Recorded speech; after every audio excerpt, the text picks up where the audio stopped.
I just stuck a bull. This bull has been sounding gnarly, nasty. On my right, there's two bulls fighting. I can see them going, their bodies moving back and forth between the trees. And then all of a sudden I hear this. There's another bull right there. Walking through his aspens. I shot him. You didn't hear that? No. We both just shot the same bull. You shot him first. He shot him first. Oh my gosh. What a heck of a pursuit, dude. All freaking day.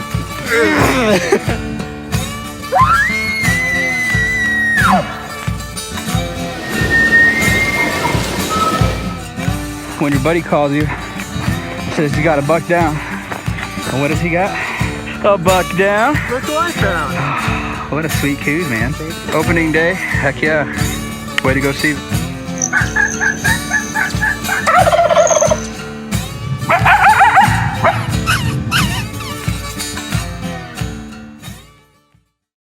Arizona Archery Club is a premier partner with BowhuntingAZ.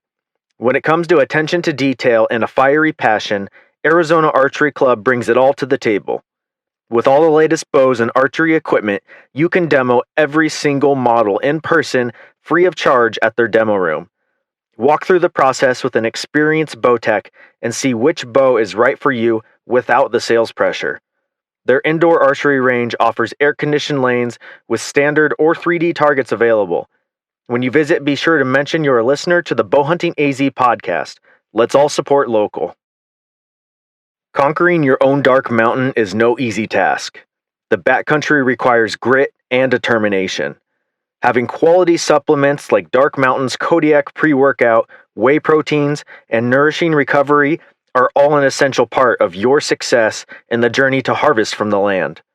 Dark Mountain is a 2% for conservation company because they know that with a collective effort, we can cherish these resources for a long time to come. Use promo code BowhuntingAZ20 for 20% off your order.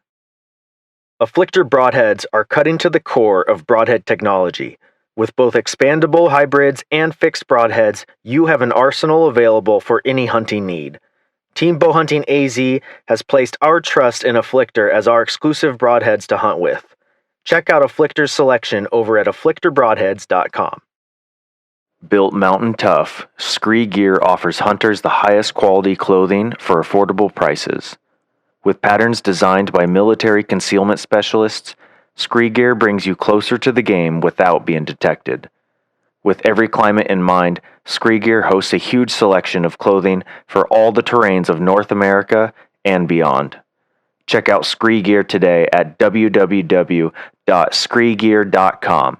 Use promo code BowhuntingAZ for 15% off your first order. Too many of us feel at a loss when it comes to storing or displaying our bows. Rax has the answer. With many of the major bow brands available or even the option to have your own custom racks made. This is hands down the only way to show off your setup. I even prefer to have a mini racks for my Euro mounts. Made in the US out of carbon steel, racks and mini racks secure into your wall and offer padded hooks to give your bow the perfect spot where it's out of the way but easy to access. Check out racks and use promo code PASSION15 to get 15% off your order. Visit raxinc.com. That's RAXXINC.com today. All right, everyone. Welcome to another episode of the BowhuntingAZ podcast. It's me and Jake, and then our new mascot here. Sidekick Remy. And for those that don't know, I've got a golden retriever named Remy. So he's hanging out with us here in the garage while the girls all sit down inside and watch a movie and go to sleep. So cheers, man. Cheers, man. Thanks for coming over. Of course.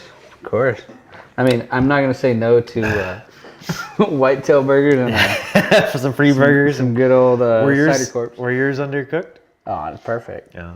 I mean, I honestly, Devin says that those are undercooked. I'm okay with that.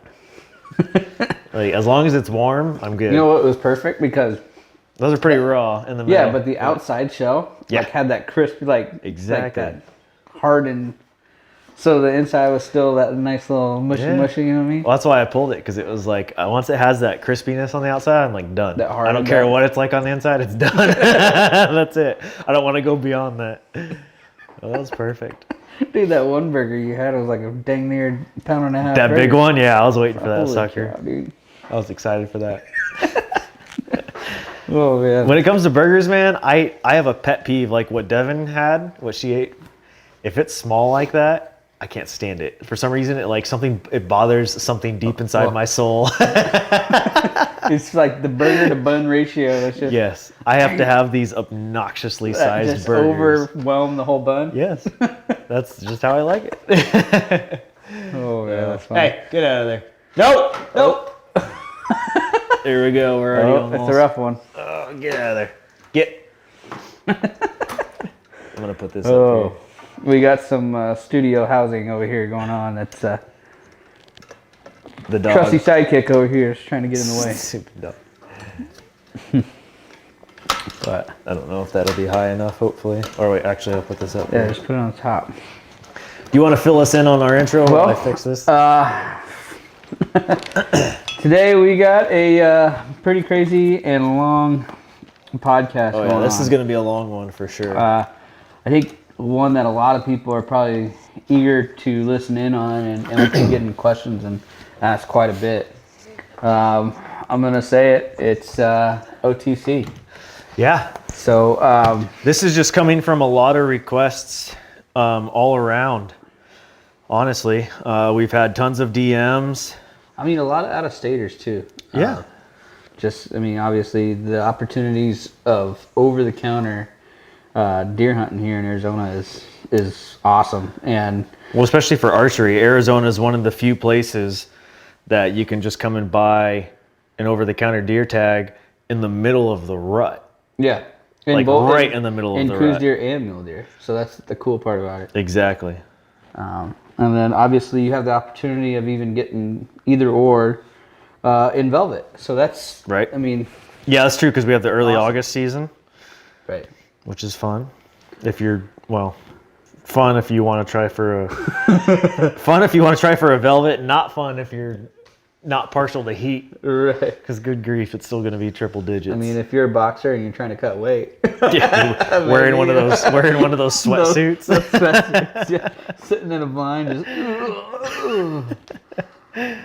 ready to Yeah. peel over. That's how I feel. But no, That's dude, that's exactly how I a couple felt. times, man. I was like, oh, it's so hot.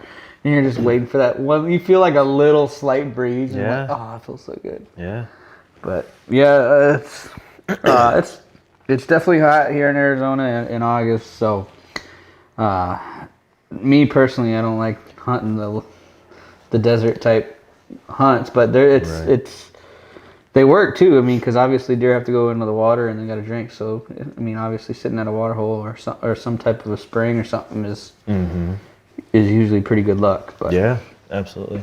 Yeah, it's definitely going to test your persistence, or like how bad do you really want it. Because when I shot my first deer in August, it was, I think, about 5 o'clock, and it didn't get dark until like 7 something. yeah, that was about right. And I just about went home at 5. I was so irritated. I was so hot. I was You did- but drenched, out of water. You went the whole day. Like you Yeah. weren't there just like, oh, I'm gonna yeah. get off work at 3 o'clock or whatever and Right. go in and sit in a blind. Yep. So I mean, you were there the whole day. I think I got out there at around like 4 a.m. Yeah. and then hoofed it in. I wanted to be there, and I wanted to be sitting in my chair an hour before it got light. So I left probably like 2:30, 3 o'clock, drove, crazy.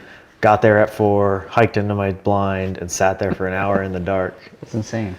And I didn't even get a shot until like Until like 6:30 something. yeah, like, I was gonna say like 6:30. 12 hours later. Huh. Yeah. That's I mean that's dedication. So, to be honest with me, that's a whole day in a high 90s or low hundreds. Yeah. There's no way. Yeah. I Well, think that was the other big thing was like you were like I'm gonna hunt this, and I was like, good luck, dude. I'm going up north. I was like, no thanks, Yeah. man. I'm Yeah. going where it's cool. Well, and you know, what's cool too is the experience. I was lucky enough that I tagged out, but what's cool now going forward is it's shaped how I will hunt the rest of the year. So I have made pacts and deals and whatever with my wife that, I'm going to be dead to the world come January. Right. Or December. But this year I already tagged out for 2020. Right. So for me, it's this January. Yeah. I'm going to hunt extremely hard, and I'm really going to pound, the spots in January, because I know what August holds. I'll still hunt in August if I don't tag out, but I'm also going to be a lot more selective in January too, I've decided. So whereas normally like I'll shoot a spike, this January I'm probably going to pass on a spike if I see one. Yeah. So as far as I think to also elaborate on what you're saying is, we've got three seasons here in Arizona. So from January 1st all the way to 31st in certain units, obviously, but most of them are all pretty much open except for, I think, some of the big top units like the strip. Like the strip, yeah. Some of these trophy units are draw only. But typically, so it's either like January is almost open to all units. Right. And August is almost open to all units. Yeah. And then December is hit or miss. Right. I'd say probably 2/3 of the units are open, but there's some that aren't. I mean, that could be wrong, but some of the units are open, some aren't in December. So you might have a chance to hunt in December in your unit if you haven't tagged out at the end of the year, but you might not. So you might have to switch up. So it's good to know going into that, one, what is your game plan? Like, are you going into the season saying, hey, you know what? I have no meat in my freezer. I don't care. I'll shoot a spike. It doesn't matter. Like, that's totally up to you. Who cares what people say? Some people are going to shame. There's all that stuff. Yeah. Screw those people. Hunt for yourself. If you want meat in the freezer, do it. I've shot 2 spikes and I have zero remorse about it whatsoever. I've got a full freezer with like 5 different animals in here right now. I could care less what anybody says because I'm eating it. They aren't. So go into it with a game plan. Know what you're going to shoot, what you're willing to shoot. Like the phrase, don't pass up on day one what you would shoot on the very last day. Especially like a lot of these guys that are coming in from out of state. And if they think they're going to, they can. And if they want to, go ahead. But they think they're going to see a little dink and say, you know what, I'm going to get a big one. And then, 5 days later, whatever, they come around, they don't see another deer. And it's like, well, shoot, should have shot that deer, Yeah. But yeah, I mean, and for out-of-staters, I don't know. I think it costs, what is it, like $200 or something like that? Oh, I think it's 300 something. Okay. But yeah, we've got 3 or 4 friends that are coming from Texas. Yeah. That are going to hunt here in January. Yeah. I'm pumped. I'm excited to see because I mean, they're used to a very high population of deer. And they're gonna. I dude. think they might get a reality check. Oh yeah. They're gonna realize what these old Arizona boys can do. Right. Like, oh shoot. That was funny. Chris said that too. He's like, man, you Arizona boys can stalk, man. Like, That's what I was saying. It's like, yeah, dude, I don't want to sit in a blind. Like, we're gonna move, son. Like, Lift it up and go, man. So that'll be interesting. I think that'll be fun. Yeah, absolutely.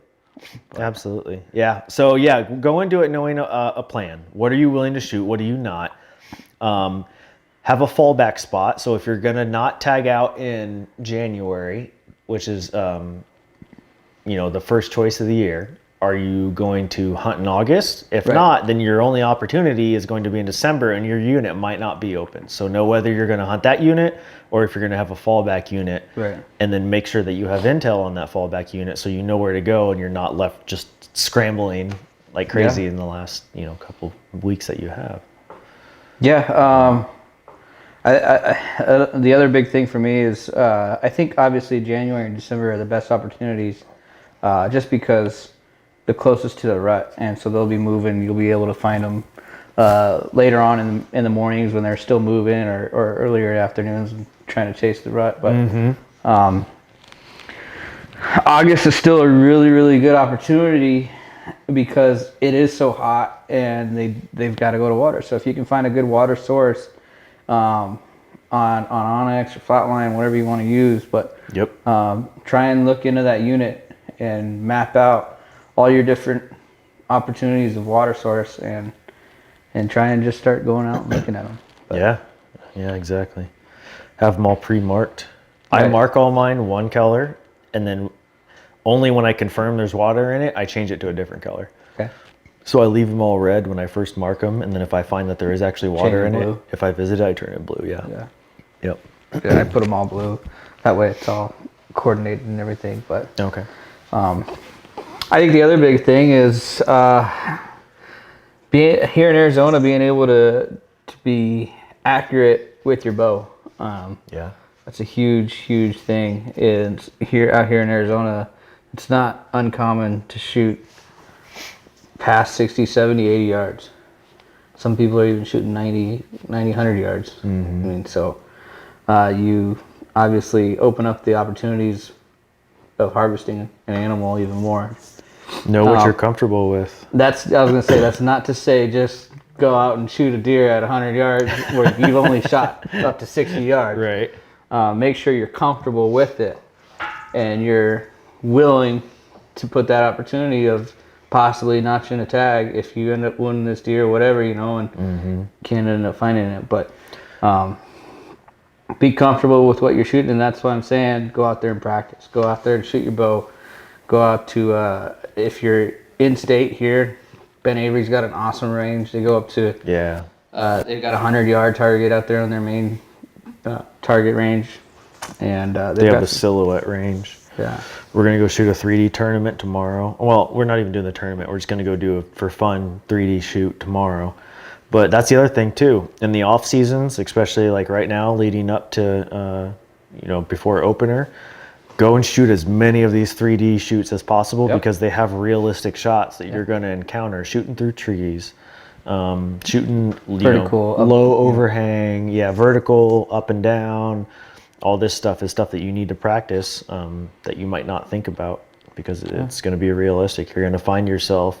There is hardly ever. I'm trying to think. What was cool. They had a couple of sheep that were bedded down the last time. Yeah. So I mean that's a totally common shot. Is a bedded down deer. Yeah. I guess my elk was pretty like pretty standard shot. But other than that, all of them had some element of oddity to it. One was out of a blind. Yeah. That was my first shot out of a blind I'd ever taken. My last buck in January, I was shooting downhill at 60, 70 yards or whatever. And so just practice these different things.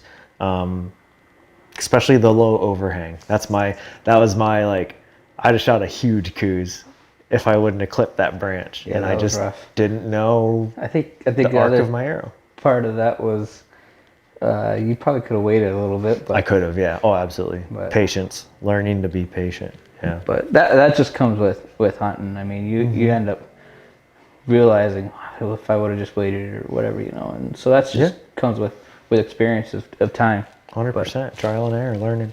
Yeah. Let's see. Yeah, do the silhouette course. Roll the dice. What do we got next? Right. I got some of our notes here. Our notes here go on for forever. Tighten all your screws, your Allens, wax your string, and make sure your sight light, if you're going to use that, is all good to go.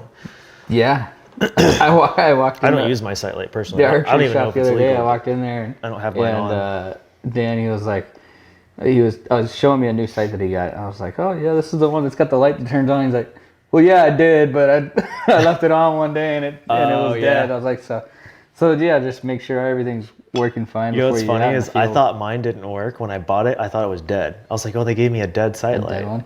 And so I went and I was playing with it though. And then one day Tara, she was like, oh yeah, you have to take this piece of plastic out first before you. I was like, wait, what? She's like, yeah, there's a piece of plastic over the connection of the battery so it doesn't turn on in shipping. I'm like, what? Oh, so I come home and I look at it, I'm like, son of a gun. I was like, this whole time I thought this thing was dead. It's like brand new, yeah. I was like, oh, that feels stupid. Dope. that's funny. Before we leave too far from it, knowing your effective range. So the rule of thumb, and this is from Ralph Ramos, so all credit to him. Knowing your effective range is being able to place 3 arrows at a specific yardage, and all of those 3 arrows place in a paper plate. So put up a paper plate on a target, duct tape it or something like that, and say, 50 yards is what you think you feel comfortable at. Shoot 3 arrows at that target. If all 3 land inside that paper plate, move that target out to 60. Repeat that every however many yards. Keep going until that first arrow strays outside of that paper plate. Once that first arrow strays outside of that paper plate, do not go beyond that yardage. You are not to be shooting beyond that because you are not able to effectively hit that every single time. Yeah. And that is your effective yardage, whatever that is right there. So for me, I feel comfortable at 60-ish. If it's like 64, I'll do it. I know I can compensate a little bit and I'll hit it. But yeah, that's my comfort zone right there. I could probably do 70, 80, but I'm not going to do it. Yeah. Yeah. Send it! Just send it! To me, I like practicing those long shots. I mean, I like practicing them, but put it on an actual animal is a different thing. Right, and that's very true. I mean, that was like in during elk season last year where I had this opportunity at this. It was a spike, and it was at like 84 yards. I drew back. This was my first drawback on the bull elk that season, so I drew back on it. I think it was like third day in, and drew back on this bull, and I'm sitting there. It was like 84 yards. I rolled my sight tape to it, put it right on there. It's a single pin, so I'm like, all right, I'm right on him. And my first drawback, so I was still a little bit shaking, and even though it was a spike, it was my first drawback on this bull, so I'm like, all right, I'm shaking, like. I'm not doing it. And I let down. I was like, I just can't do it, And it was a good thing I didn't in all retrospect. But I like the definition, too, that Steve Ranella puts out there. He's like, if you ever shoot at something and you feel surprised that you hit it, you shouldn't have taken that shot. Right. And that's absolutely true. If you're surprised that you hit it. Yeah, feel confident. Yeah, you're like, absolutely. You should know absolutely that you hit that because you meant to. You're out there hunting that animal. You should be confident you're going to be able to kill that animal. Absolutely. So tighten your Allen screws, wax the string, sight light, all that. Make sure all that's good. Now's a good time to go get your bow tuned up. Nothing major. Do not do any major changes right now. Yeah. Don't move your rest. Don't screw with anything. Just leave it alone. Just leave it. If you have consistency right now, there's just something mild you think you need to tinker with, don't do it. Just leave it and come back to it in February. Yeah. That's the biggest thing is people try and change stuff or tinker with things because they get to thinking and second guess themselves and just don't touch it. Take it into Arizona Archery Club, have them do a nice little tune-up on it real quick. Right now, honestly, oil might or even whatever. be a good thing to do if you've been shooting all summer, and you've had that D-loop on there the whole time. Maybe just throw a new D-loop on it and, make sure that you're going to be able to draw back on that deer without any issues. So, I've got, if you make a shot, know how long to wait after based off the blood. That's a tough one. Yeah. I think you want to tell us about how? not everybody's blessed with a double lung and he's down 30 yards in front of you. It's a tough one. I mean, even still, I think just a good overall rule of thumb is 30 minutes. Mm-hmm. Gives you a second to calm down and take it all in. Yeah. I mean, yes, you want to go see this animal but I think 30 minutes just in general is a good retrospect. And then from there, if you have any doubt in your mind that it's a bad shot, if it's a little bit far back, whatever. I mean, I'm not gonna say nothing, but but if you think it might be a little bit far back, or if you think you digged them into that shoulder on a big bull elk, and it's like,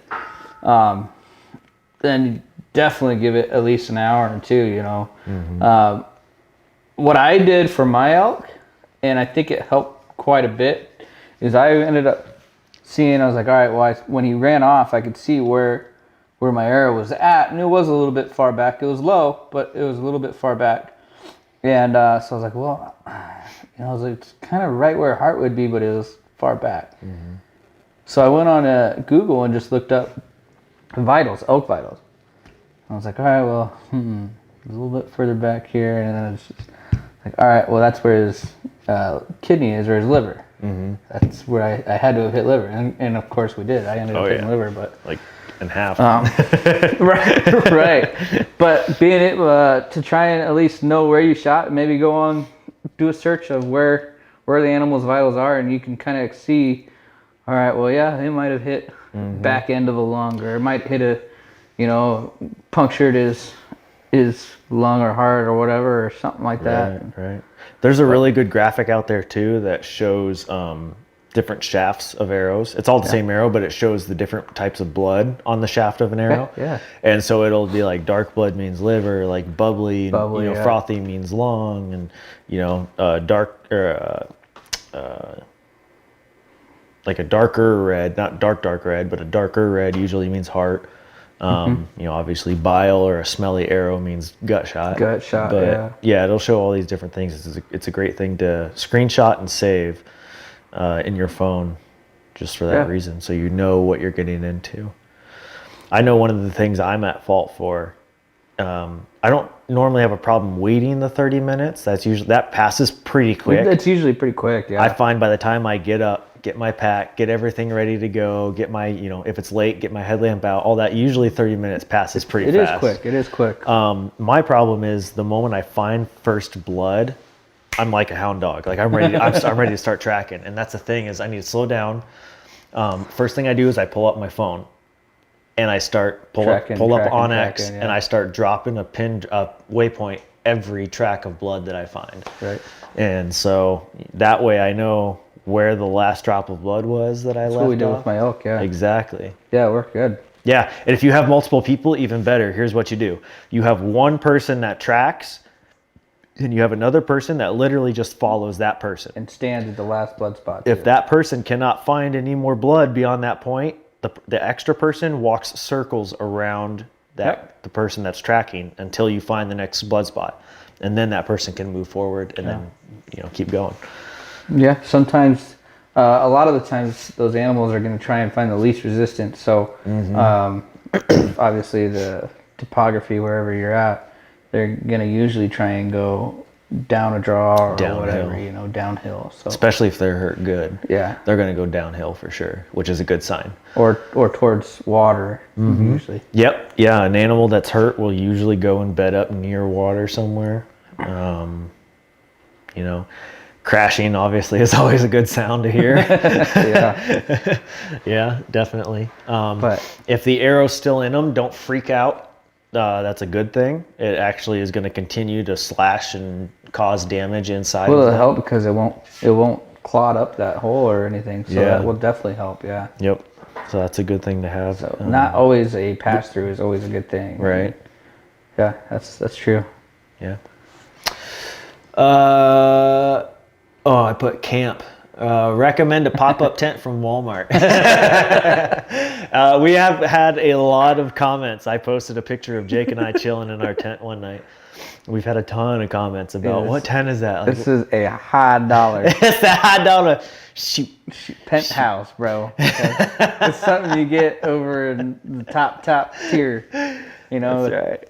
It's high dollar. It's like MGM Grand penthouse. I think it's just it's a 10-person tent. It's a 10-person easy pop-up tent. I think I paid $89 at Walmart. That Walmart special. Their Ozark special. Dude, that thing's sweet though. It's awesome. It comes with a built-in little LED light on the top. Yeah. Has a rain top. Big, huge.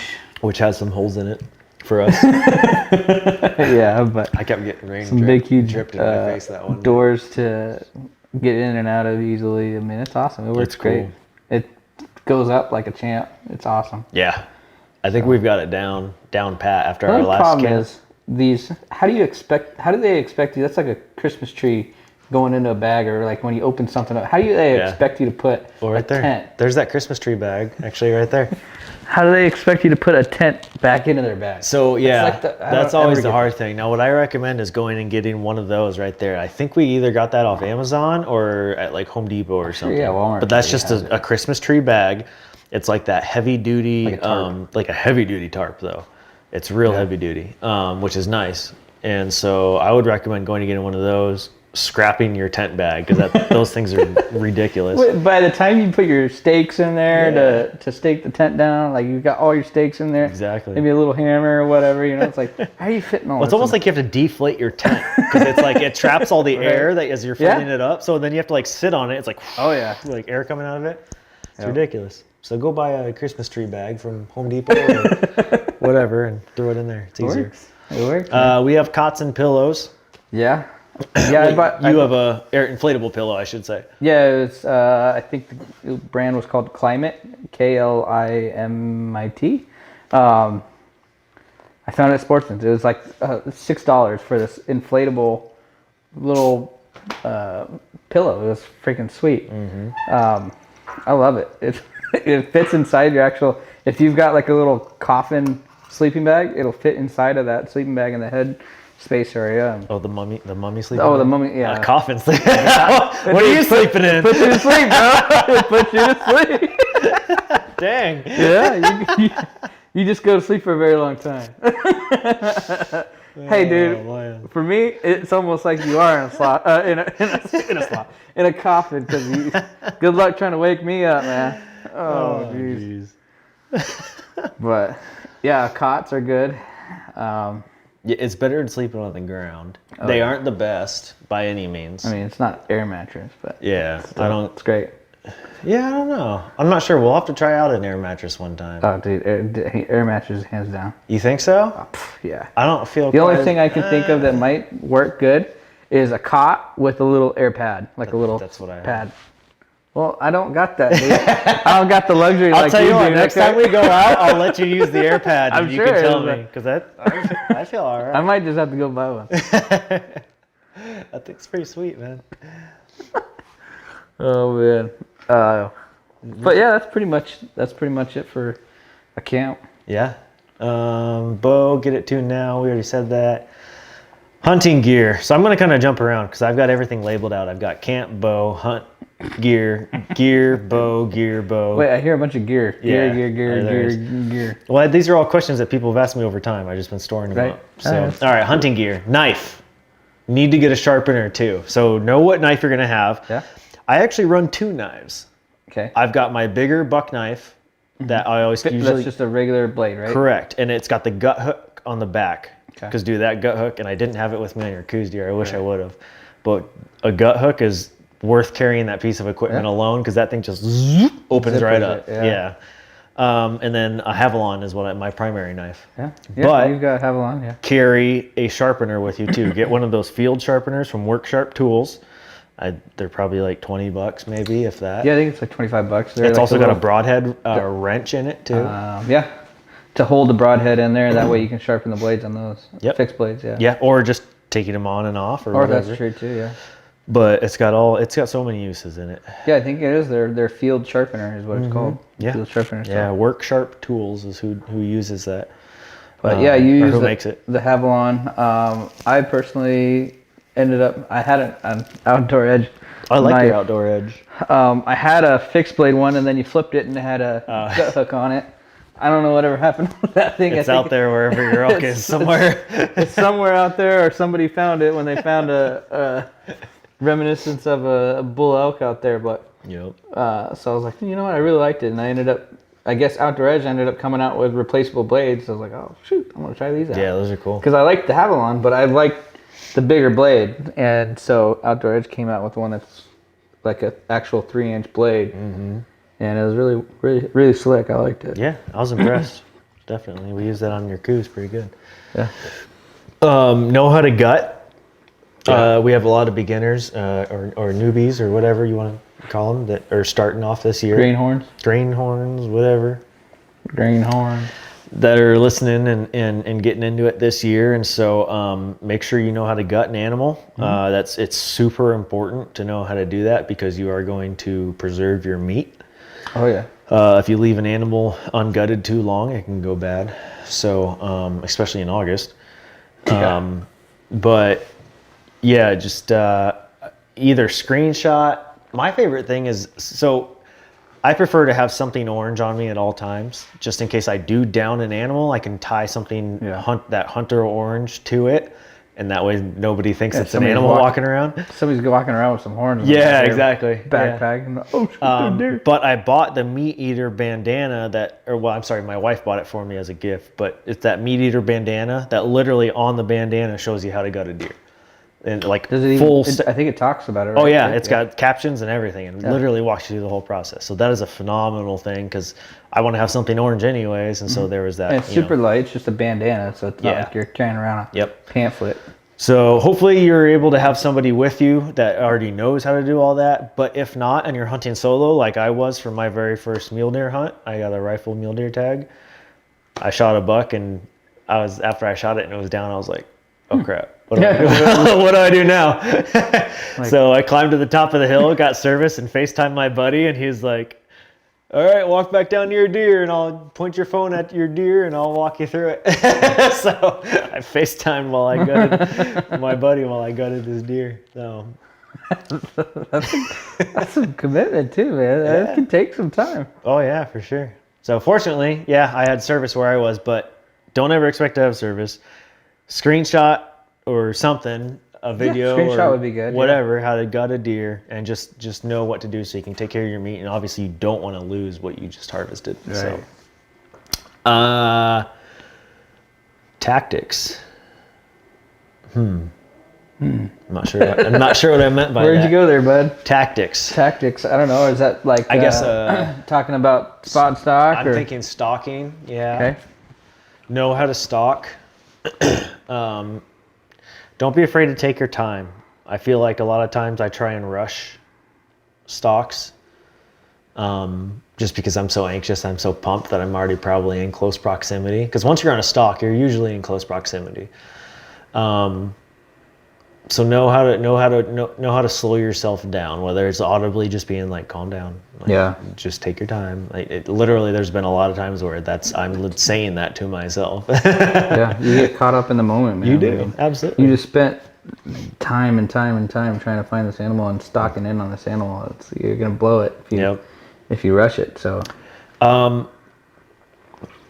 this is just my personal experience.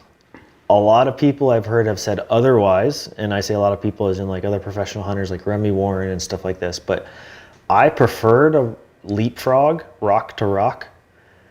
And I've heard a lot of people that say, oh, don't do that, it'll cause like you can hear footfalls better and stuff. I've had quite the opposite. I've killed most of my animals literally leapfrogging from rock to rock. My bull elk I did, my last coos I did, and stuff, and I think it depends on your I don't know if I terrain. did on my axis or not. Yeah, but I will prefer to step on a rock versus like a patch of grass, because the grass is going to crunch. I can always hear grass, crabgrass. Once again, it depends on your terrain. Sure. If you got dead grass or dead oak leaves or whatever, Pine needles. yeah, you're gonna try not to step on that stuff. But Yep. But that's just Otherwise, one of yeah. my tactics. I'll try and leapfrog from rock to rock if possible. yeah, Depends on how agile you are, I guess. If you're not as agile of a person, and maybe just some people are just inherently a little clumsy by nature or whatever, Just, maybe don't do that. floor is lava. You know what I mean? So, Yeah. I like Remy Warren says an SOS situation, shoes off situation. yeah. And just walk in your socks, which sucks in Arizona because a lot of pokey things here, but sometimes it's better than I'd rather keep my boots on and just try. Yeah, the Honestly. Sneak Tech boots is something you might want to look into. Sneaky shoes. Those are awesome. They just slide right over your boot and you're good to go. Yeah. They got a little pad on them too, a little bit, so it Yep. helps with absorbing and Yep. everything. Some But Sneak Tech boots is something you might want to look at. I think they have them at Arizona Archery Club. they do. They work phenomenal. But yeah, if you're sub 120, 100 yards, you're trying to get that last 40, 50 yards, is perfect. Yeah. So that's all I got for tactics. That's pretty much it, honestly. I mean, Obviously knowing the wind and knowing Wind. knowing your scent. A lot of it, like we were just out last week, and I made it a point. I told you, I was like, you know what's weird? We get to this ridge and wind's coming like straight on our face, and so it was coming from the east, right on our face. And then we start walking about like 50 yards, and we're off the edge of this rim. It's like now the wind's straight on our face now, and it's coming straight from the west. So it's like, huh. So always being cautious of where the wind is, because you're walking in on a deer, if it's swirling, or if you're walking in a bowl, always be very, very cautious of it. Yeah. Try and stay above that animal if you can. Then at that point, so that way the wind doesn't go into that animal. But that's a huge, huge factor in that. It depends on what system you're running, but like for me, I'm running the marsupial gear system. So on my bino harness, when I get closer to a deer, especially when I'm stalking in, I'll leave my rangefinder pouch flipped open. Oh yeah. And I don't close it from then on. Once I'm in that, because I want to be able to grab it quick. That's the same with my binos. Yeah. Okay. Yep. And so I leave it completely wide open. If you flip it down all the way over on the marsupial gear one, it'll magnetize to the bottom, so it'll stay flipped open. It won't just flop there needlessly. And so I flip it all the way open, secure it to the bottom, and then that way I can just grab my rangefinder whenever, ready to go. Yeah, that works awesome. That way I'm not in the moment trying to open a lid. And then sometimes the marsupial does make a little bit of a magnet slap when you open it. A little bit. You know, and so if you already got to open, all you got to do is just slide it right up. Yep. And I got those, what do you call that, cord thingy? Yeah, they've got a little bungee on them. Little bungee cord. You range your quick range. Just drop it. You don't have to worry about putting it back in. Mm-hmm. But Yes, those sir. are awesome rigs. I think that's pretty much as far as that, Tactics. Tactics. I think we covered some of that once before. I mean, a really good opportunity of being able to practicing your spot and stock is hunting the ranch. Yeah. Other than just going out there and doing it and trying it, but hunting at a ranch is a great opportunity because there's an abundance of animals, so you're never gonna fall short on trying to put in a stock. So. That's what I thought was cool too, was like about the bow hunting camp that we went to in Texas, was like it was just like an endless cornucopia of opportunity. It was like opportunity after opportunity, and it was funny because like I mean, and people think it's literally you go there and just whack and sack, and that's not true at all. Like it took us how many days? I went to the very last day of the camp before I even shot anything, and I was trying to shoot stuff. Although I did pass on a black buck, but you passed on a stud mouflon where like somebody was like, yeah, we're looking for a mouflon. Like, oh, well, I had this big stud just walk right in on me in the water. I did pass on a giant mouflon. What? You didn't shoot that? I showed it to Chris. He's like, dude, that's the biggest one on the ranch. And I was like, he didn't. I don't have a thing for sheep, bighorn, all that stuff. Doesn't strike my fancy. But that's another podcast. See, I aspire. Do you? But I know I'd have to get super in shape for that, and but I don't see the draw for it. I think it'd be awesome. I don't get it. Like a billy goat. Oh, Nope. that'd be so sweet. Nope. Not enough reward for the amount of effort put into it. I think it was Greg McHale. There was a show where it's I forget what his show is called, but Yukon's Outer Edge or something like that, the Wild Yukon. Mm-hmm. And he was like, all right, we're walking into we got this billy goat hunt. We're going in for 7 days. He's like, we're following down the stream. They're paddling in the stream and all this. And he's like, all right, we're in bear country. We got to bush bash through all this stuff. He's like, and then we get up to the moose country and caribou. He's like walking through. He's like, all right, we're almost there. He's like, we're almost there. We're in sheep country. And this is pretty high up. But that's where we're going. he's like, this is sheep country. That's right. It's like, that was our warm up. Now we're really getting to where we're actually gonna hunt. And this guy is like a triathlon athlete. Mm-hmm. It's like, dude, he's in shape. Yeah, it is a different breed of hunter for like sheep hunts and stuff. It definitely takes an extra elevation of conditioning. Of just determination too. Yeah. So I think one day that'd be an awesome goal, but For sure. I need to lose about 100 pounds. I'll stick to deer and elk for now. Yeah. I'm content there. Anyways, And bear. Bear's getting there for sure. Like Bear's especially this last year. Good Bear's grief. tough, dude. I put plenty of wind checker. I always have an extra bottle of wind checker with me. Yep. Just because you can. Oh, dude, you know what? I've had times where I'm on some newer terrain, or I'm like, hey, I haven't checked out this canyon, and I get in there and I'm checking it all the time just to see how it works and stuff, and you'll burn through it pretty quick. Yeah. You know what else I always use on the side of my vinyl pack? With the wind checker. I don't know. So the rut's coming up, right? Oh, gosh. Jeez. Stupid. I always have a little bottle of when I'm elk hunting, I'll have a bottle of elk urine. If I'm deer hunting, I'll have a bottle of deer urine. Sure. I don't know how well that stuff works as far as spraying it on yourself, but what I do give you props for that I didn't really think of was when we would walk around and like pee, obviously, Yeah, like you just go wherever you, outside. yeah, when we're out in the woods, we just go wherever we need to go, but you would put a handful of drops on what you just went. I don't know if that really works or not, like who really it helps knows, match. I don't know, but but it sure as darn gave me peace of mind about it. Like I was like, oh, I didn't even think about that. So yeah, that was kind of cool. Yeah. But That's definitely one thing. Otherwise, the other thing is, if I'm sitting down and I know I'm going to be sitting there for a while, yeah, I'll just spray on some leaves around me, sure. on the trees or whatever. Just spray some of that stuff on a rock, whatever, and just I don't know. Like I said, I don't know if it really works or not, but definitely in my theory, I'm thinking, well, if I smell like a sweet, sexy deer, A sweet Sally Doe. I see right here. So to add on to your gear, I guess, being organized and ready to go. Yeah. I think I've that's got that down here. Yeah, right here. So Yeah.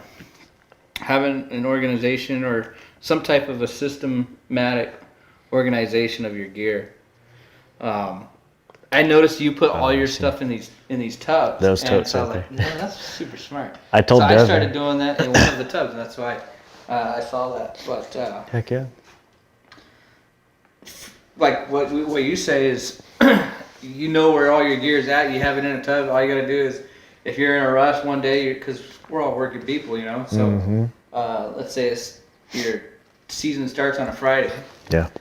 Well, obviously you work a Friday, so you're getting off work at 5, 6 o'clock in the afternoon, and you're like, well, I gotta hurry up, jam out, go to my camp, and be ready for Saturday morning. Yeah. And it's always nice to be able to have everything just, all right, what's on that? It's in that tote.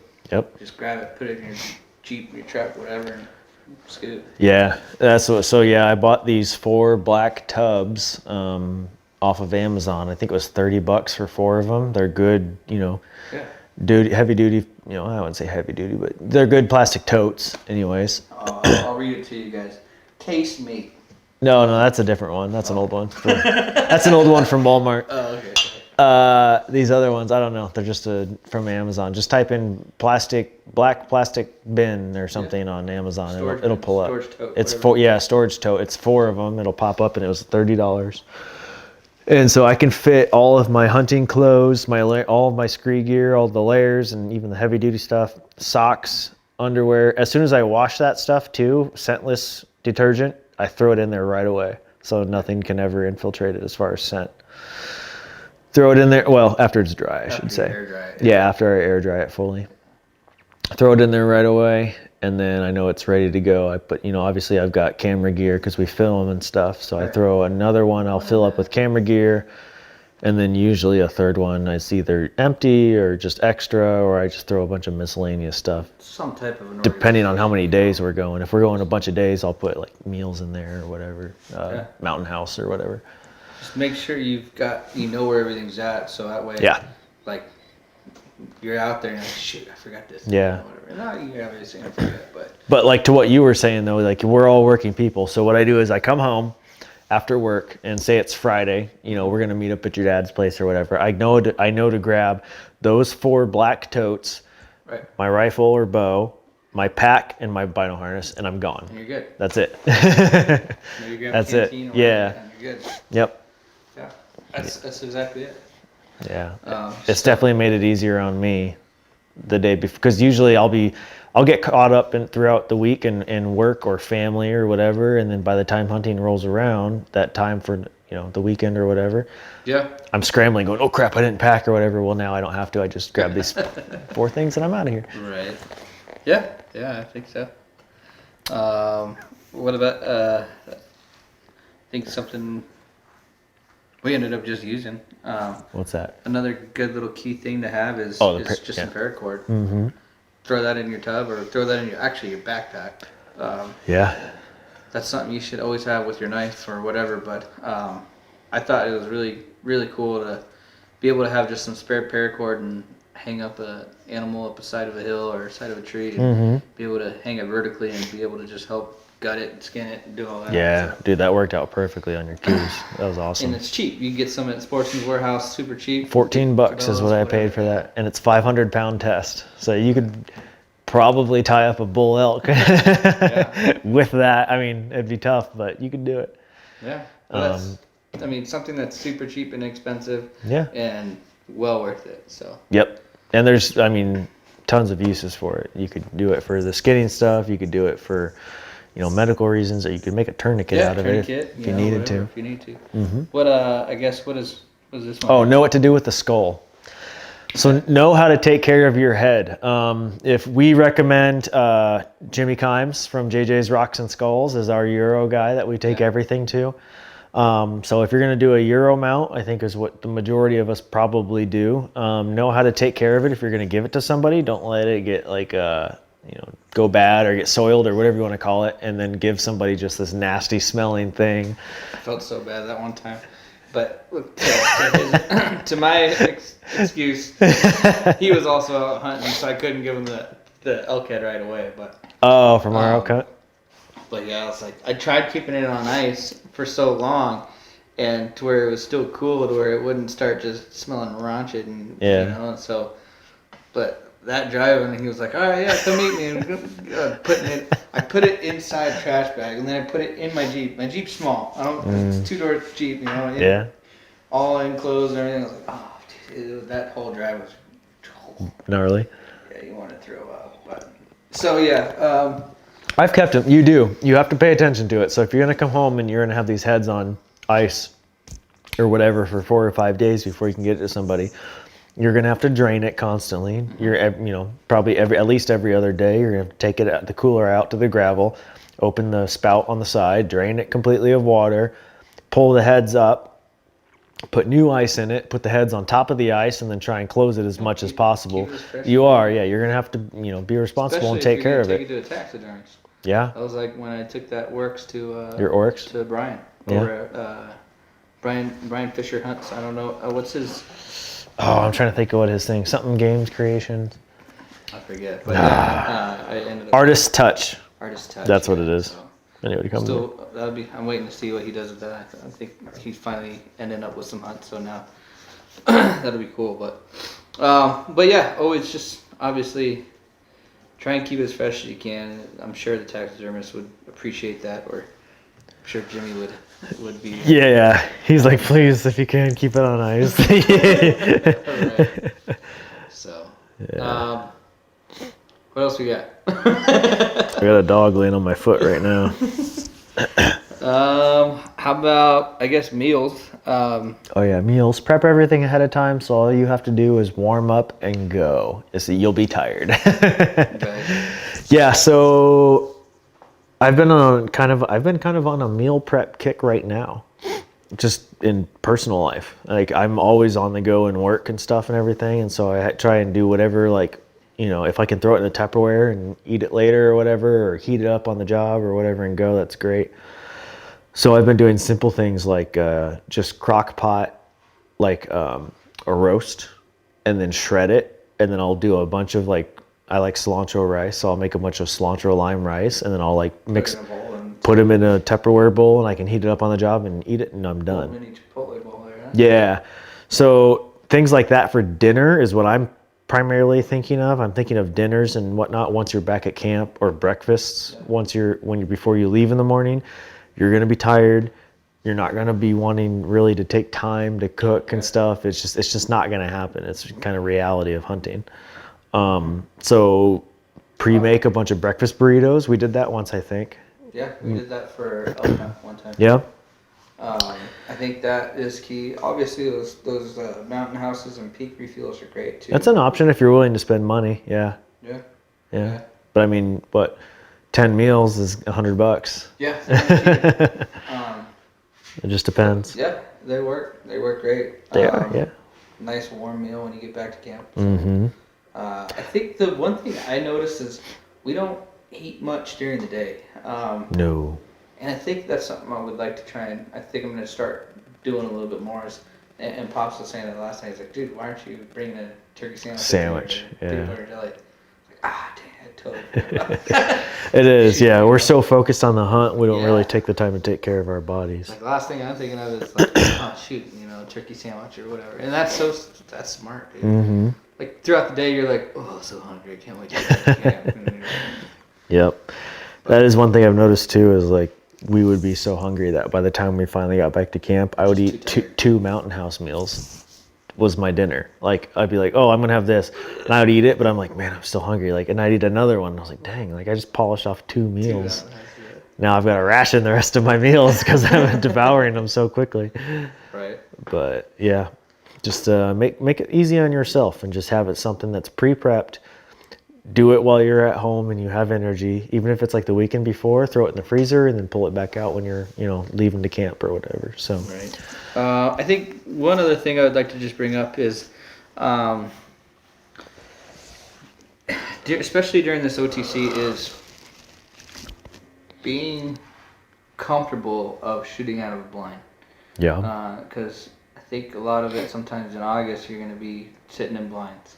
So being able to shoot sitting down is a big key factor. So whether it's a natural blind or a pop-up blind. Yeah, natural blind or pop-up blind. Yeah. I think just either way to help with either or is find a bench and sit down on a bench, Yep. shoot down sitting. Arizona, Kneeling down. Arizona Archery Club will let you bring a chair and you can shoot sitting down in the indoor range and everything and try that. Yeah. Bring a little pop-up chair or whatever, or they have I think they chairs have there. chairs there, Yeah. so you just shoot off that. Yeah. I'll admit, I'll be an open book on this one. When I shot my very first coos out of the blind, I had never shot out of a blind before, and my arrow slapped the blind on the way out. Yeah. And fortunately, I still hit vitals, but it was hot. It was way high. It was almost a spine shot. Yeah. But I was still lucky enough that it hit his vitals, and he only went like 50, 60 yards and piled up. So if another thing is, if you're following Arizona Archery Club, a while back there was a tech tip of the week where I think it was Zach Robler, one of the guides for Ranch over in Texas. But he was talking about when you're sitting in a blind, knowing where everything's at. So if you're going to draw back, knowing that when you go all the way at full draw, the front of your bow on your stabilizer isn't going to hit the front of your blind, or when you're at full draw, your elbow isn't going to go and whack the back of your blind. So always make sure before you even draw back, just right when you sit down, get comfortable and then draw back and know that you're going to be able to cleanly get a shot off. So. Yeah, that should be one of the first things you do when you go and set up a blind, whether it's pop-up or ground. Right. Once it's all said and done and you've got it built and brushed in and all that stuff, go in there, sit down, and start drawing back and creating shot scenarios. If you need to take a stabilizer off, take your stabilizer off. Sure, yeah. That's I don't think stabilizers are that paramount. When it comes to you're going to be okay shooting without it. If you're in a blind and you got this buck you've been waiting for, stabilizer, Yeah. So. I think you'll be okay. But yeah, and you'd be surprised too. Axle to axle with your bow. Yeah. You might touch the ceiling of your blind. You might figure out that you have to move back a little bit or do something else. If you're in a natural blind, you got a branch hanging down, whatever. Yeah, if that branch gets caught in your string when you set your bow off, you might be in trouble. So that's something to definitely keep in mind when you're sitting in those blinds, and especially in come August, because that's what you're most likely going to be doing. I don't have one, and I've wanted one for this specific reason, but one of those Reinhardt like 18-1 ball targets. Yeah. I want one of those so bad just to throw in my pack for that scenario. So if you set up a blind, throw that in your pack while you're going out there. That way you can set it out in front of the blind and shoot out of your blind at that little ball target and hit stuff, and then you're actually shooting out of your blind that way. That works. Yeah. Yeah, I like that. Plenty of water. When was it? I think our last, not the last bear hunt, but the bear hunt before that, or whatever the hunt was before that. You showed up with a pack. It was enclosed in plastic of 6 gallons. Yeah, that was for the deer hunt. Yeah. Okay. Where'd you get that from? Winco. Winco? Okay, so there you go. It was just a pack of them. Yeah, so he buys 6 1-gallon jugs that are a pack of it, from Winco. I'm sure you can get them from Walmart or whatever. I mean, we'll usually stop at a gas station and clean them out of their gallons. Yeah, we've done that a few times, Yep, but we always buy an excess amount of water, usually. I'll drink it at home anyways once I get it. Whether it's making your coffee or meals at camp, whether it's filling your Camelback, whatever. But it's always better to have excess amount of water than not enough. Every time we leave camp for a day of hunting, we have everything is full. All of our Camelbacks are already filled at camp and everything. When we leave, we have 2 gallons of water in the Jeep at all times, just because anticipating a pack out. I mean, our canteens are full. Everything's full. So then we still got that. We usually have like 2 or 3 Nalgene's rolling around in the Jeep or something or whatever. So it's like we have so much water. But I just being in Arizona, it's just not something I want to be caught without. Yeah, especially in these August summer heats, man. It's hot. So I learned that. I keep saying that. Be prepared for this heat in August. It's no joke. So definitely not. I think a big huge thing is having backup equipment. For me, I know this firsthand of having a backup release. My release freaking just took a dump on me when I went to pull back. It was in Texas, but earlier this year, and it pulled back on this. It was a black buck, and it was an awesome black buck. And I went pulled back. I'm standing there, pull back my bow, and then all of a sudden, like midway through my draw, it just like this. What the heck? I was like, I didn't touch my trigger, So I was like, oh, okay. And luckily enough, this buck's still just standing like, what's this dummy doing? What's this idiot doing? So I'm like, all right, shoot, get this other arrow, put it in, rearrange him again, because he started trotting off a little bit. I was like, all right, there he is. Go pull back again, and not even as close as what I drew back the first time. It was just, whoop, the arrow just lands like right at my feet. It's like, I look over at Chris, he's like, what's going on, dude? Dude, I was about ready to throw my bow. I was like, dude, my trigger's broke. Probably because it's a Hoyt. The bow was good, dude. The bow was. You know what I should have done? I should have just done the 2-finger pull. Oh jeez! Oh god! Stupid. Should have just done that. Should have just fingered. Don't do that. But always have a backup trigger because I still had 4 days of hunting left. I think 3 days of hunting left. So I was like, all right, well, there goes that, And we get back to camp. I was like, well, I've got another trigger. So I went there and they had a range there or whatever. And I think that's where that little Reinhardt target would be good. Or somebody just bring a target with you to camp. Yeah. Just in case if you were hiking down a cliff or bump your sight, whatever, always make sure you're on target. Yep. So that's what happened was I ended up getting another release of mine and making sure I was still zeroed in on it. Yeah. So have a backup release. Just something good to have. I've got a backup release. I've got a couple actually. I got my wife a release, so I count hers as a backup too, but I've got another one. Backup batteries. If your rangefinder, headlamp, whatever. My rangefinder's gone a couple seasons now with no battery replacement. It's still kicking. So, but I have an extra one just in case. But for a headlamp, whatever. Yeah. Oh, so for batteries, there's a good tip. For batteries of anything, I really recommend, most of us have an Amazon Prime account. Amazon Basics, their batteries work phenomenally and they're a heck of a lot cheaper and you get a fat box of them. Yeah. I think I buy like 32 at a time. You got Prime, dude. You can get that thing. Yeah, man. You're like, hey, shoot, I'm leaving in 2 days, man. I need that. I need them AAAs like that. Free 2 days shipping, man. Shoot. Yep. It's so. Not technically free because you pay for the right. Yeah. Yeah. But if you got Prime, hey. Yeah. But so, yeah, that's awesome. I like that when you ended up showing up with that whole pack of batteries. You're like, oh, sweet. Right. Yes, sir. What is this thing right here? Be what? Oh, so that says family. It says married men / family men, pay your dues. Be good to your wife, is that what it is? Yep. It says pay your dues now. Spend undistracted quality time with the family. Yeah, be so. Good stewards of, oh, no. Okay, I was like, what is it? That's coming up. Like, be good to your family? Or yeah. So for those of us that are married or, have kids or whatever. Can't all be like me. We can't be like young Jake here.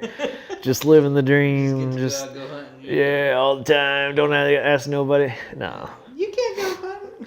Yeah, right.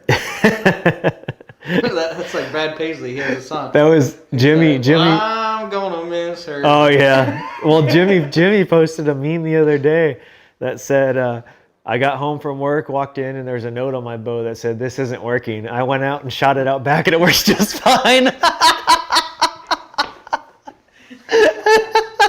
He's like, my heart sank. I went out back, shot my bow. It was working just fine. Whew. Dodge that bullet. Oh man. No, but in all seriousness, guys, do something special with your wife. Everyone's obviously got a different budget. I'm a huge fan of bed and breakfasts. Take your wife away for a weekend. Schedule a sitter. If you have kids, take her to a nice bed and breakfast or something. We've got Starlight Pines up in Flagstaff is where my wife and I like to go. Got a nice RV over at Mormon Lake.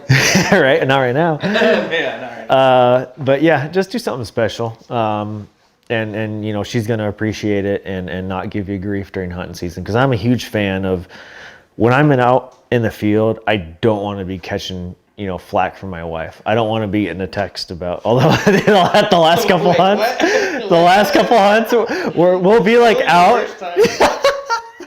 I love her so much. Fortunately, she doesn't really listen. I don't think she listens to these, but we're like in the middle of, we were actually on a stalk at one point, weren't we? No, right in front of us. Yeah. Like, my phone rings and I was like, hello. I always answer it because I don't know if it's an emergency or something. Hello. Oh, I forgot you're out hunting. It's not important. I'll call back later. I was like, what do you mean? Like, is everything okay? Yeah, everything's fine. Okay, bye. I'm like whispering. Like, what'd you think I was doing? I said I was leaving to go hunting for the weekend. It's hilarious. No, but yeah, so do things with the family. Make sure if you've got kids, make sure they're getting your undivided attention. That's the biggest thing too. Yeah. You've got one where you don't get to see her all the time. So, Right. I mean, when you've got the opportunity of spending time with that kid, you got to make sure you spend time with your kids. Yeah. That's like this weekend, Sunday, I'm making sure that we're going to have a good family night. I'm going to go get a bunch of firewood. We're going to do s'mores, have a fire, just hang out for the day. And it's just something simple like that will go a long way, and then Yeah. it'll let you go out and get to go do your thing. I do like to take day trips up north sometimes where some hunting stuff might be tied in. I took the girls to change out trail cams with me one day, Yeah, that was or change out cards. even when we went. That was like last year or whatever. Yeah. It's like that was awesome. They loved it. That same day. They got to see javelina. They got to see deer. Yeah. All sorts Bring of your stuff. kid outdoors if you can. Yeah.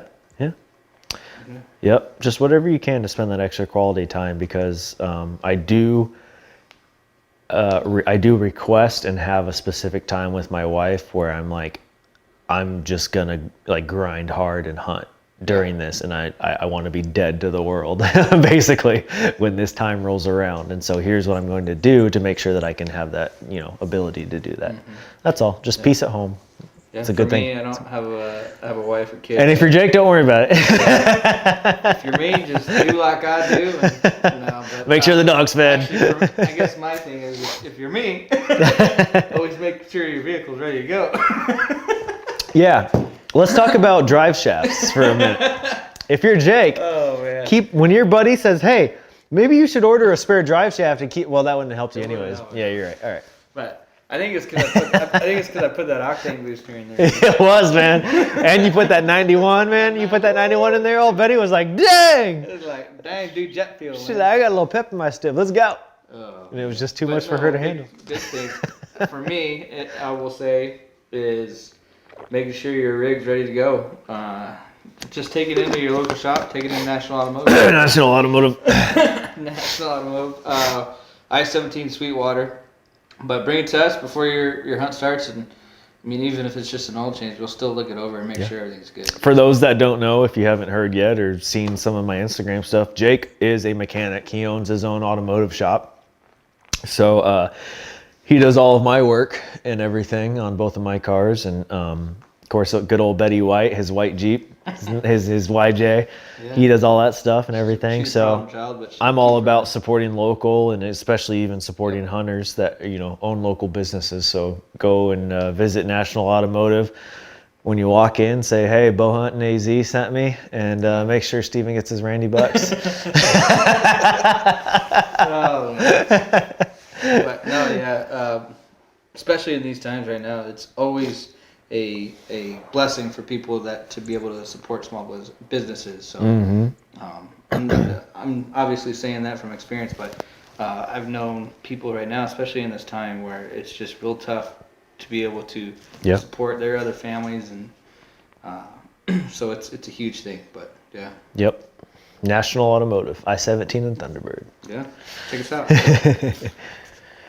Be good stewards of the land. Pick up trash, That's something I get really. even if it's not yours. Close gates and respect others' cams and blinds.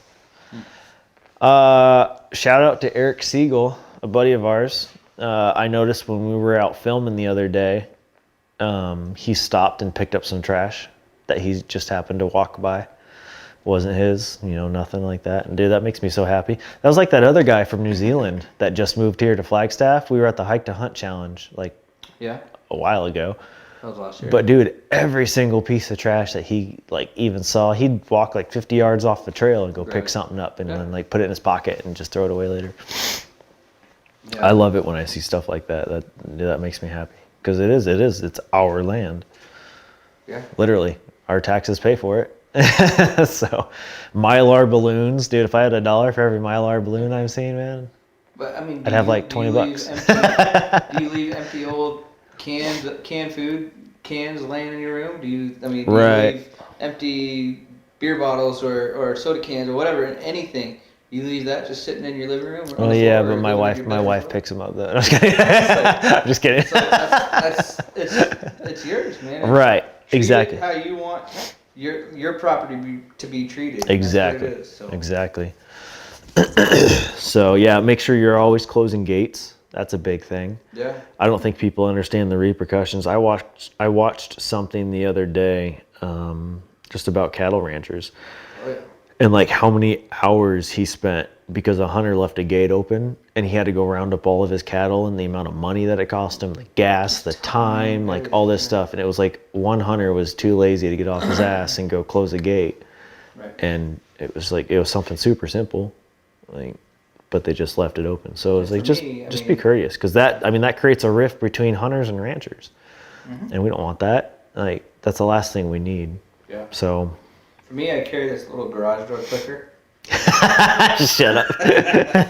Usually I've got you with me, so I'll just click that button. And then Hey, last time though, man. Last time I drove, and now that I got that 4x4s, the mud tires. You see the mud tires spin like that? Spin like that? But yeah, so if you guys, all you gotta do is just pull up to that gate, click that button. He usually hops out, goes. It's the darndest thing. Your buddy gets out and opens the gate. He usually gets out, hops out there, and opens that gate up. And then when you're ready, just click the button again, and he'll come right back. Right. It's pretty cool. Stupid. But yeah, if you've got two people there with you, it's just a no-brainer. It's something you should be doing. So. Yeah. I don't know. I think that's almost it. Did we say shoot with your broadheads? No. Yeah. Make sure you're shooting with your broadheads before season. Don't they're not gonna fly anywhere near what your field. Yeah, right here. Oh, did I? Yeah. Okay. No, we haven't said it yet, but I just noticed there's a segment here. Oh yeah. We just. Oh snap! We did skip all that. Yeah, we just. All right, yeah. Shoot with your broadheads on. They're not gonna fly anywhere near what your field points do. Unless if you're shooting the flickers. Unless you're shooting what we shoot. But yeah, that's a big key thing. Just make sure. Yeah.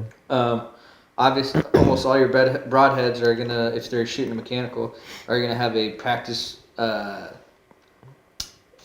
a practice tip or a flicker. They have a lock key where it'll actually lock that hybrid or mechanical blade in place. So, but yeah, shoot with the broadheads, and you might be off a little bit left, or it might be off a little bit right, or it might be a little high, whatever. So just dial it in and get it good. Yep. In that case, sight in for your broadheads. That is the only that actually would be the only thing you would want to change before season is if you're gonna go out and hunt in the next 2 weeks, then sight in for your broadheads. Go ahead and adjust your sight. To what your broadheads are. Practice with your gear on, your pack on. Yeah, backpack, bino harness. Yep. I think that's a cool thing is Ben Avery's got that little hill course or whatever. So just throw on your backpack with water or whatever, throw on your bino harness, and just like you're going to be doing in the wild. Yeah. Go up and shoot those hill courses. And a hat, because a brim might touch your string sometimes. I always wear a hat anyway, so for me that's, I don't understand that. But yeah, that's true. Practice with a hat. Yep. Definitely gloves. If you're going to be hunting in January, I almost always wear gloves throughout the entire month of January. See, for me, it's just either it's me personally, like in my mind, I can't shoot with a glove on. Really? There's no way. Now these new ones that we're wearing right now, I think they're too thick to comfortably shoot, so I probably won't. I have seen that there's people where they'll actually just cut out the tip of their index glove. Okay. And they'll use that. That makes sense. That's my problem is I can't properly feel my trigger that's for me. with these new gloves. But my older ones, when I was wearing in like the discount Under Armour, those were like skin tight and I could feel my trigger through them and stuff. That was perfect. So I like to be able to feel that whole control of that trigger. Yeah. I don't feel it. So I probably could shoot my wife's though. That thumb one. Yeah. That I could do. I could probably do that. Not for me. But I'm shooting a trigger release right now, so I don't. Index, yeah. That's what screws with me. What does that say? Oh, practice with elevated heart rate. Yeah. That's a good one. That's probably that's a big thing. No matter. I think that's probably one that gets overlooked all the time. Yeah. So, I mean, we're hunting usually at elevation, from a vast different elevation from where we live. Yeah. If you're here in the valley, Surprise, Scottsdale, or anywhere south of that, we're at what, 2,000? We're not even at 2,000 feet. Let's say maybe 1,700. Yeah, but when we hunt, we're at anywhere from 4,000 to 6,000, 7,000, 8,000, and it's a huge difference. Your heart rate's going to be way elevated. I mean, That'll win quick. yeah, and especially if you're like trying to hurry up and close distance in a quick amount of time, your heart rate's going to be pumping. And you need to be used to doing that. And the way that you can do that, if you're wanting to imitate that scenario, is doing a bunch of jumping jacks, like a bunch of push-ups and a bunch of up-downs or something like that. Doing a bunch of like physical exercise really quick, and then trying to shoot. So, do 10 jumping jacks, 10 push-ups, 10 up-downs as fast as you can, and then go and shoot 20, 30, 40, 50 yards or whatever, and see the difference that it makes, because you're not going to be holding steady like you normally would at a resting heart rate. You definitely have to learn to control your breathing. Yeah. Set your focus. Make sure. I mean, for me, every time it's you always got to make it repetitive. So for me, every time I draw back, all right, set my anchor right there, and then I start to get my grip and follow down. And that's for me, every time that's what it is. So Yeah. But for that issue, you want to control your heart rate first, control your breathing, then, all right, you're setting your anchor, and now you start going in. So, Right. Exactly. yeah. But I don't know. I think that's pretty good coverage of what we've got so far. Yeah, You got absolutely. some more requests over there? I do. I've got somebody emailed us a question specifically falling into this OTC category. Shoot. The other thing too, before we jump into this, is to always make sure that you have the necessary items for harvest. So make sure you have your game bags.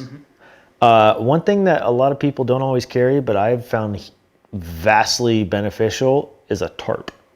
Because you can lay all your meat out and everything. You want to keep your meat as clean as possible, because it is a pain in the butt to clean it later. Yeah, or you get dirt or rocks in your grinder or whatever, like that's bad news. you just want to keep your meat as clean as possible. So to have like a little tiny tarp, even if it's like 3 foot by 3 foot, is a huge advantage. Make sure you have enough game bags. Usually for a deer, you'll probably really only need two. Yeah. But just things like that. Just make sure you're prepared for the harvest. That's something I find I kind of shirk a lot. I don't really go into hunts all the time with the mindset of like, I'm going to come back with something. So here's my all this and here's all that and all this and everything and stuff. Sometimes I forget that things. Cooler, obviously. You don't have to have one depending on what time of year it is. Yeah. If it's January, I might not necessarily take one, or I'll take it half the way and then at least have a halfway point I can come back and get it. But That's true. yeah. Let's see here. Oh yeah. So the question is from Lauren Rowland. He said, my son-in-law will be coming to Arizona this year for a bow hunt in January. I've only hunted there one other time and I'm fairly green with knowing where to go. I've been following all your podcasts for almost a year now. Thanks for sharing all the information. I'm not a trophy hunter. I just want to see an abundance of mule deer or coos deer. In your opinion, what unit/unit should I start my search? So I wrote a blog article a while ago, October 23rd, 2019. And I said, where to start a beginning hunter's guide to finding hunting grounds. And I started it off kind of saying, I get asked all the time, where can I hunt? It's a very common question. And I think the newer generation of hunters is being a little more friendly with it. I think your older generations or your tenured hunters will a lot of times chastise people for asking that question. Yeah, but I think a lot of it is. It is a sensitive question. Well, Because I think a big part of it is these guys, these older generation people, they've been at it for a long time and they've put in the time. They've put in this time of being out in the field. Right. So these newer people that are coming in and ask your questions, you know, make sure I'm not saying don't ask. A lot of people will give up information. But first off, Game and Fish gives out a lot. Yeah. That's the number one thing is go to Game and Fish's website because they will tell you where to hunt. There's a big button that says where to hunt. And it'll tell you where the concentrations of most of these herds and everything are. Those spots are going to be saturated because everybody else that's looking at where to hunt is looking there too.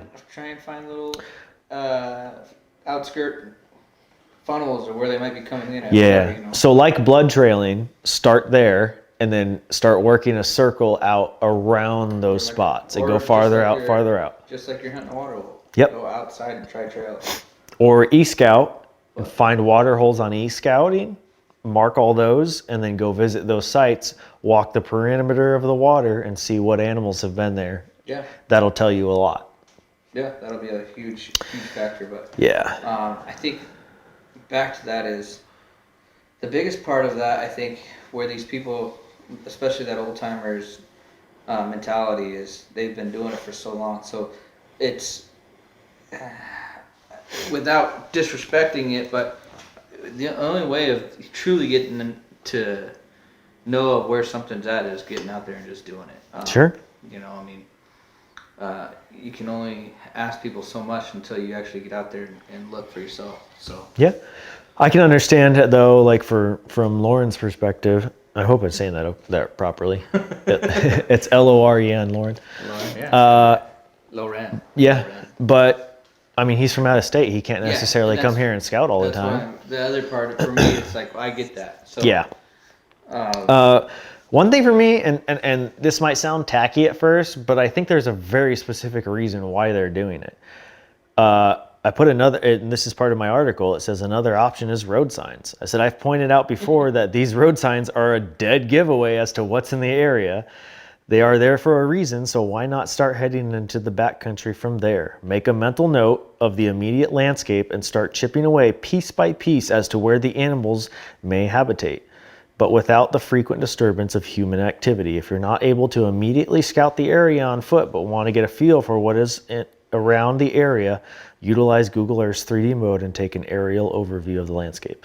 There is literally all over around Arizona. You can drive along the interstate, I-17 and all these other places, and you'll see like deer next 10 miles, elk, next 10 miles. Like you're in the heart, and I know those places. Like they're there. So if you're driving around and you're like, oh hey, there's a deer sign, like stop, find the next rest area, pull over, like start scouting from there. Because they're there. That's why those signs are up. Yeah, they're in there. You might have to go a couple miles in, but Yeah. it's a decent starting point. Arizona is one of the states that's got the most amount of roads and public land. So Yeah. I mean, everything's usually fairly accessible. Yep. But Yep. So yeah, Lauren, hopefully that helps you a little bit. I would start out by e-scouting. It sounds like you've already been here once before.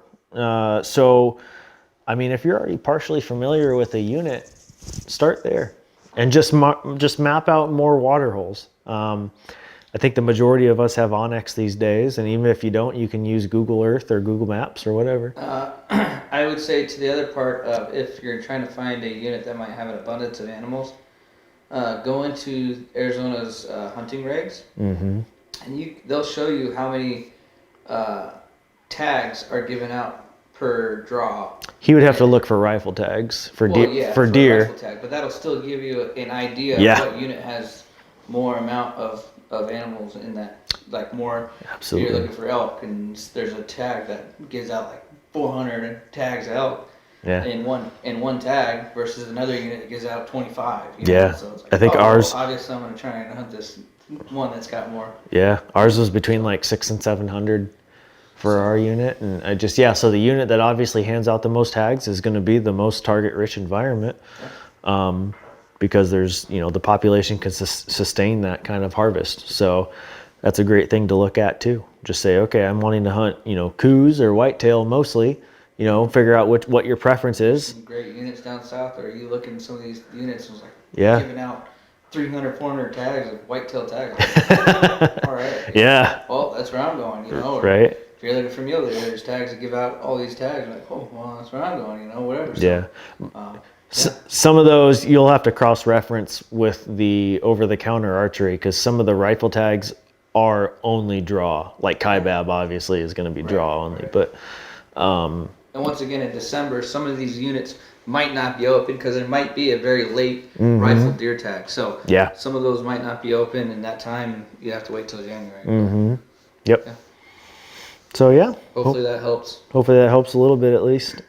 If you're local, my number one tip whenever I see that question pop up of where do I start, my number one tip is to always start at the unit closest to your house. Yeah.